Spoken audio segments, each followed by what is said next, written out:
So I can't tell you how many people have said to me, Tiffany, I always feel like I'm just waiting for the other shoe to drop. Like I look around me and I have a good relationship.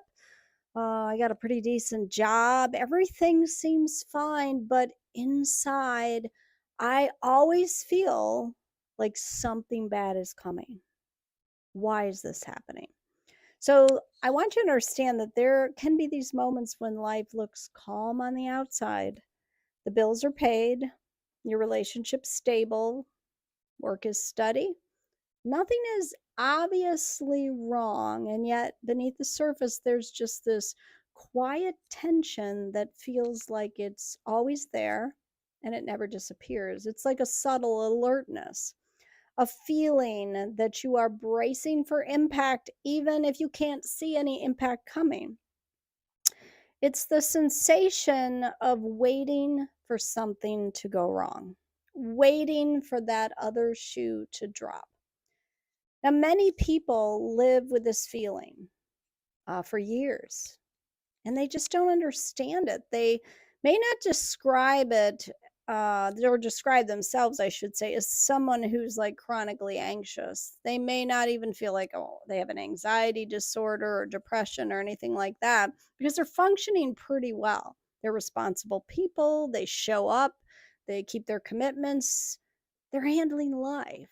Maybe that's you. But on the inside, there's just this persistent expectation that the peace is temporary, that the stability they're feeling is fragile. And your mind is constantly scanning, looking from side to side, expecting danger to appear at any moment. And when you feel like that, your body is going to stay always at least slightly tense. And you never feel 100% calm. You never feel like you can truly ever rest.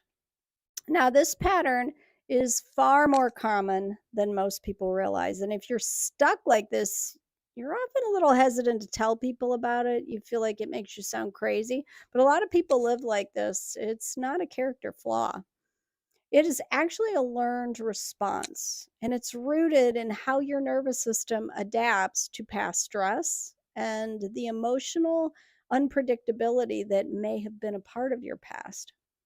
So, your brain has actually learned that safety was conditional. So, early experiences shape how your brain is going to interpret the world going forward. So, if your childhood was filled with consistent safety, your nervous system learned to relax into the present moment.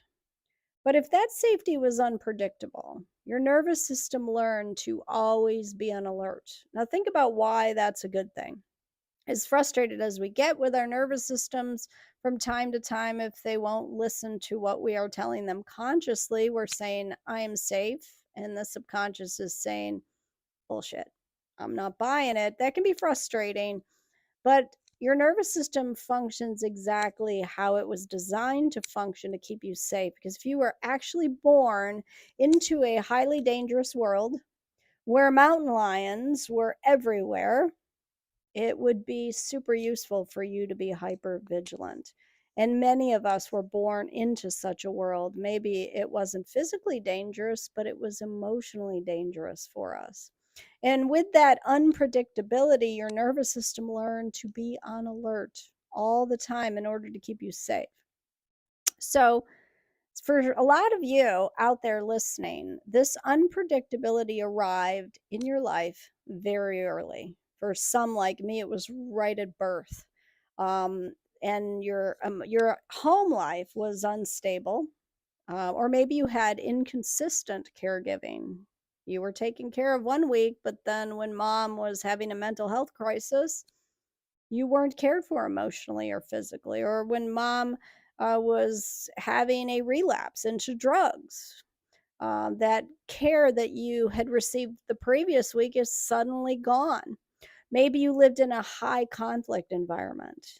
It didn't feel safe because mom and dad were always fighting, yelling, screaming. Maybe there was even physical abuse, or maybe you were just pressured to be perfect. Be perfect? or you're not worthy, you're not loved. Be perfect, grow up really fast. Being a child is not acceptable. This often happens in a lot of really religious homes. You're expected to come out of the womb and behave like a perfect, sinless adult. So, for other people, your issues may have come later. Sudden loss, illness, prolonged financial stress, divorce, or other relationship instability. You joined a cult like me, or you entered into these seasons of life where just nothing was secure for you. And sadly, for some of us, um, it wasn't just one or the other, it was childhood trauma and instability, followed by adult trauma and instability. And your body learned that stress for you was chronic. And your brain adapted by trying always to stay one step ahead of the danger. So if you think about it, your brain's pretty intelligent. It's just trying to protect you. Um, it is your nervous system saying, hey, if I stay prepared, then Tiffani won't be caught off guard again, ever. So over time, this preparedness just becomes automatic. It becomes the way you're living. Your brain no longer waits for actual danger, it's anticipating danger as a default setting. So, this is why the anticipation constantly remains, even when your life is stable again.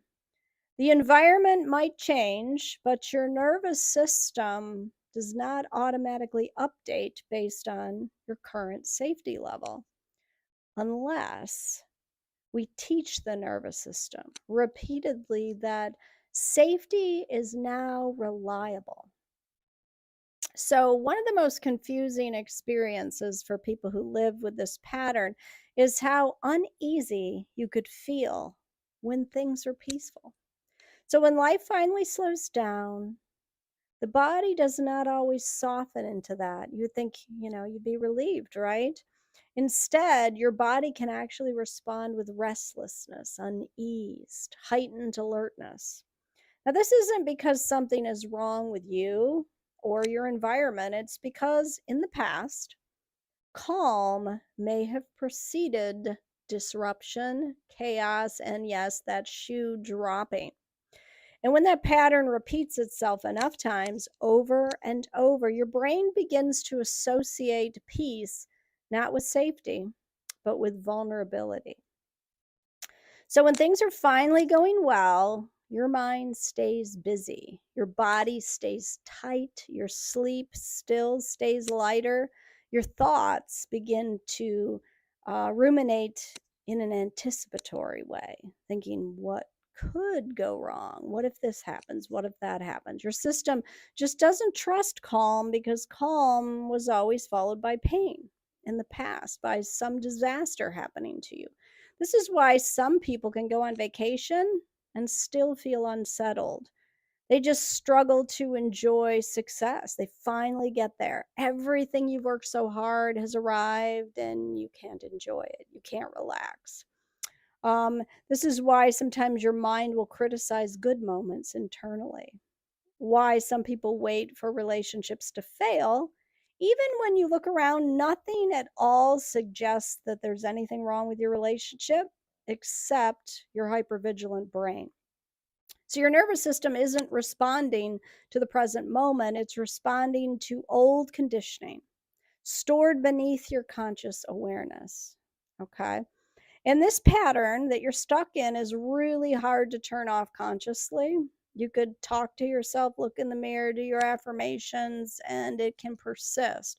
So many people try to outthink this anticipatory fear, and that's what it's called. They reason with themselves. You might list evidence. You might reassure your mind.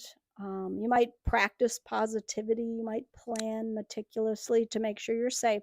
None of these things are bad. These are all smart tactics. And yet, sometimes the waiting, the anticipation that something's going to go wrong still remains stuck in your brain. Now, that's because these patterns aren't always governed by logic. They're governed by your subconscious nervous system. This is the part of your brain that's responsible for threat detection. And it doesn't always update because you're using reason and logic. It updates through experience. It updates through the subconscious, through resolution of those subconscious drivers from the past. So, this is why you can intellectually know you're safe and your body can remain tense.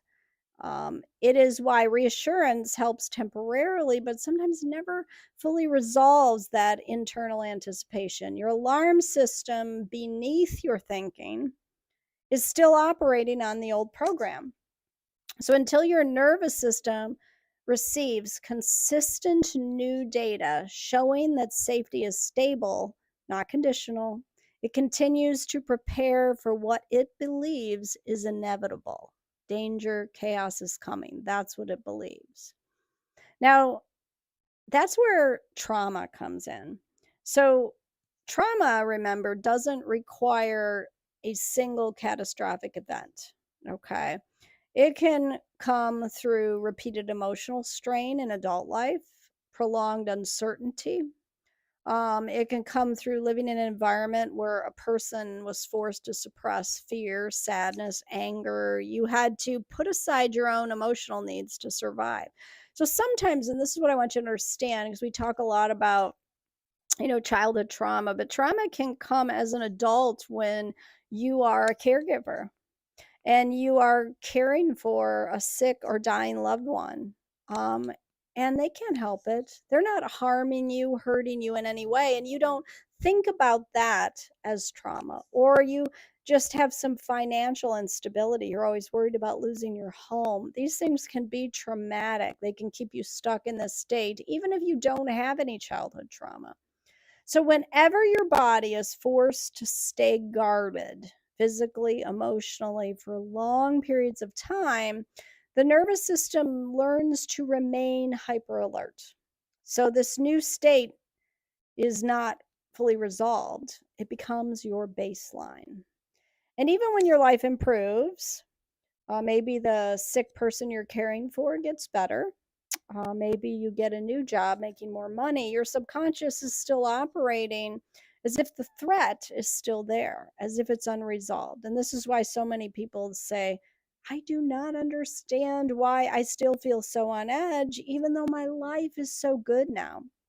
And the answer is simple, but it's rarely talked about and explained. Your nervous system has not yet learned that it could trust, that it could relax when things get good, when things are good, when you are actually safe today. So, waiting for the other shoe to drop.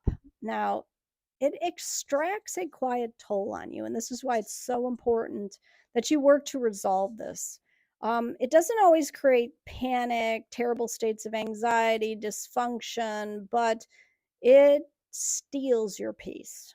It limits your joy. It keeps your body subtly tense and on guard, which isn't good for your health. And instead of just fully enjoying this happiness and safety that you now have, it shortens your patience, it erodes your presence, and perhaps worst of all, it makes people doubt the good moments while they're happening. So you end up paying the price for your childhood trauma or past events. You end up paying that price not just when they happened, but you're still paying the price weeks later, months later, years later, decades later. You may be still paying the price. And that's not necessary. That's the good news. We're going to talk about that. So instead of being happy, you end up with a brain that's just scanning and scanning for what might happen. And this constant vigilance is exhausting. It's exhausting to your immune system, to your nervous system, to your entire body. Even when it operates quietly in the background, many people describe feeling tired for no reason. One of the main reasons for chronic fatigue is an overactive nervous system that just cannot calm down. Even if your thoughts are not negative, your body may be braced for impact, braced for disaster. It's physically overworked, basically. internally worn down. And your body was simply never designed to remain braced for an emergency all the time. Okay. Now, if you've lived in this type of anticipation for years, relaxing can actually feel threatening. So, your nervous system might interpret the absence of your vigilance, of you being on guard, as dangerous to you. So when people begin slowing down, trying to meditate, spending time in stillness, or allowing yourselves to relax, you might notice a sudden rise in your discomfort. You might feel restless, maybe emotionally exposed, or you might have that vague feeling of vulnerability, which I used to call, by the way, a vulnerability hangover. I think it was Brene Brown that popularized that term. This that moment after you allow yourself to be vulnerable where you suddenly go, oh, I don't know if that was safe. I love Brene Brown. If you're not familiar with her, I recommend you become familiar with her, especially if you struggle with perfectionism. She's got a great TED Talk on perfectionism. Okay, so anyway, this kind of relaxation followed by you feeling nervous and unsafe, it often leads you to believe that healing and the healing modalities that you're using are actually making you worse. But this is not true. In truth, the opposite is happening. The nervous system is encountering a state that was once probably actually unsafe for you, and it's encountering calm, but without consequence. So before peace can actually feel natural, it often feels very unfamiliar. Now, this is one of the reasons that keep repeating patterns in their life. They go from disastrous, drama filled, dangerous relationship one after the other because they get into a safe, peaceful relationship. And that relationship might actually feel more strange, unsafe, and dangerous than the peaceful relationship. And you convince yourself, this is boring. I don't like it. And then they flee and go right back into dating people that are toxic. It's not just this example, there's a million examples of how we make bad decisions that seem familiar because that's what we're used to. Okay. So before peace can feel natural, it feels unfamiliar. Please remember that. But your brain and body need to learn that you can be safe. So this pattern does not change through force or suppression or yelling at yourself or getting mad at your brain because you don't think it's functioning right. It changes through repetition of safety at a subconscious level. Your nervous system begins to update when it experiences the following: consistent emotional expression instead of suppression. You teach your brain, my emotions are safe to feel, they're safe to express. Okay. Predictable rest instead of constant urgency, busyness, rushing around. Some people rush around, driving up their cortisol levels day after day after day because rest doesn't feel safe. You're teaching your brain that rest is not safe. um, Taking slower breaths instead of that chronic tension. Many people don't realize that their breathing has fallen into a habit of being rapid. If you want to induce panic, all you need to do is what's called Wim Hof breathing, where you breathe rapidly. Like if you do that for not very long, you'll actually feel like you're panicking. If you take nice, slow breaths, I have a video called the core state technique. Actually, the video is called Calm Your Stress and Anxiety Instantly. It's probably my most well-received popular video, and in that video I teach you how to stimulate your parasympathetic, how to lower your cortisol by 60 to 80% simply by doing this core state technique, and it sends a huge message of safety to your nervous system. Another way to send that message of safety is to have a stable routine instead of this perpetual chaos, disruption, reacting to life as it happens, instead of planning calmly, not out of fear, but calmly planning. Allowing yourself to sleep. I mean, really sleep, not I'm going to allow 3 hours here and 4 hours there, but just being in bed for that 7 to 8 hours a night, sending a message of safety, creating a warm, comfortable environment. You're not watching violent movies or scrolling on your cell phone, watching people get angry about political things right before bed. Look at these habits, look at these messages you're sending yourself. And really super important is a kinder internal dialogue instead of constant self monitoring, criticism, perfectionism. Now, these experiences that I'm talking about here train your nervous system, okay? Not through you arguing, being mad, trying to reason your way into it, but through felt reality, okay?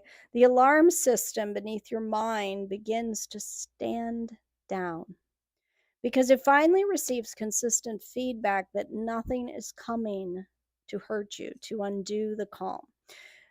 One of the main things I did that I didn't realize I was doing for a long time, and I've talked about this before, was just constantly rushing.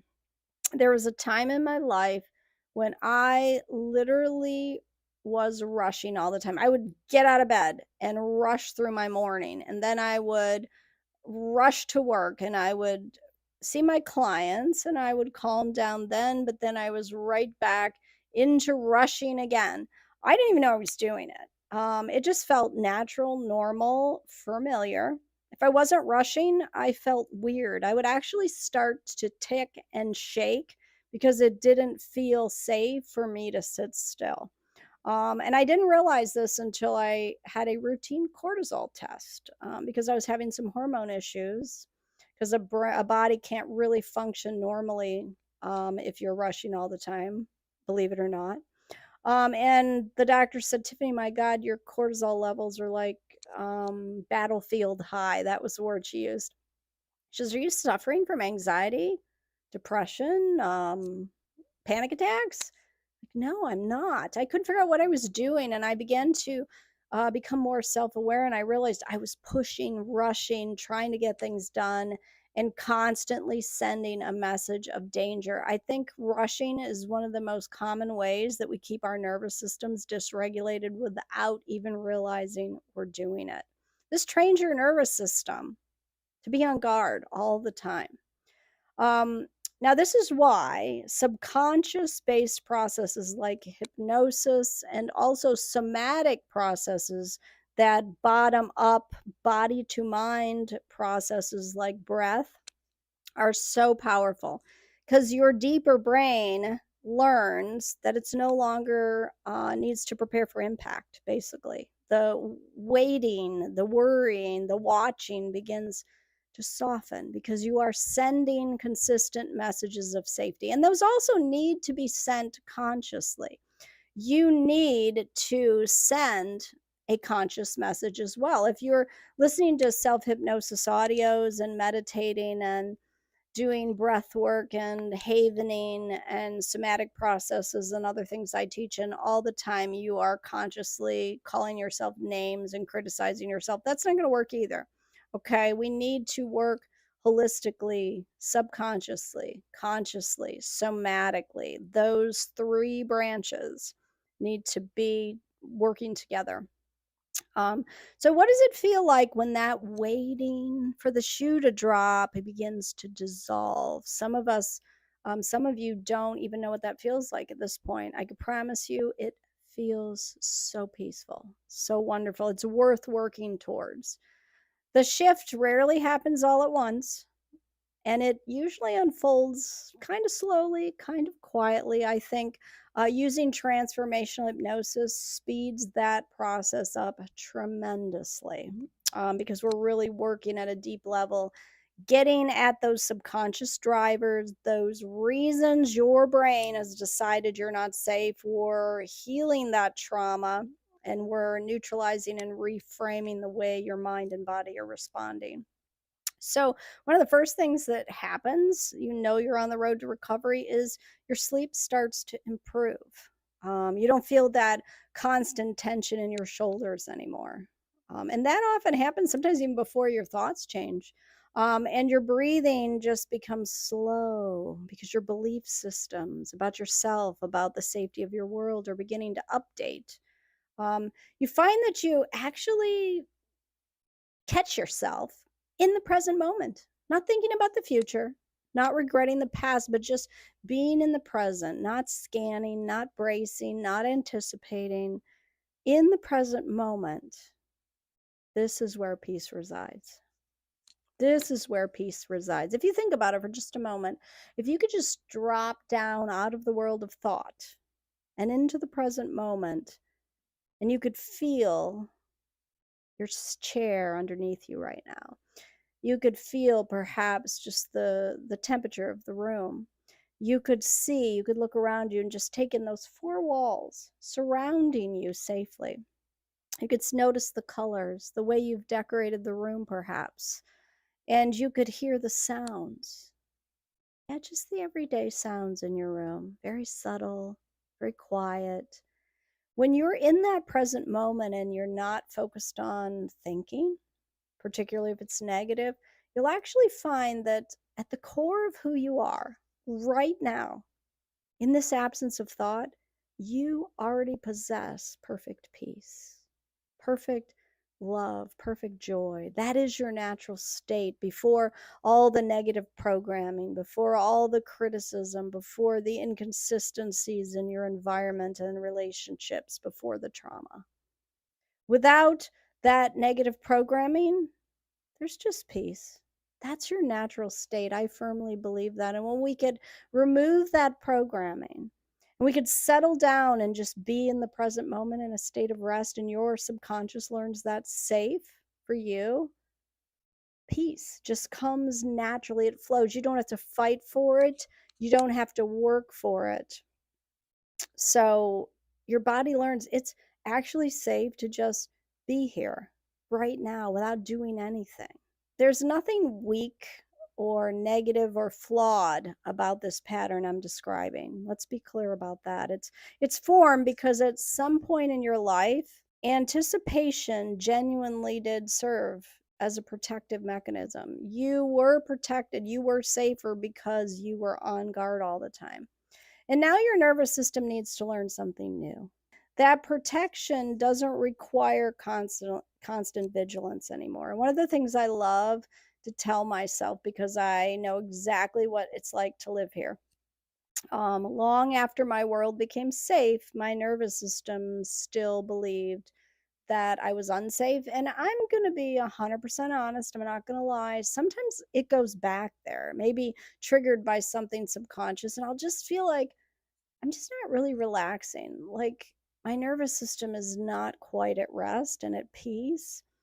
And I need to remind my nervous system that it's okay to be in the present moment. My nervous system is still in that process of retraining it, because not only did I have extreme childhood trauma, but I also had a lot of trauma as an adult, everything from the death of my child to being in a religious cult for 15 years where emotionally you were never, ever really safe.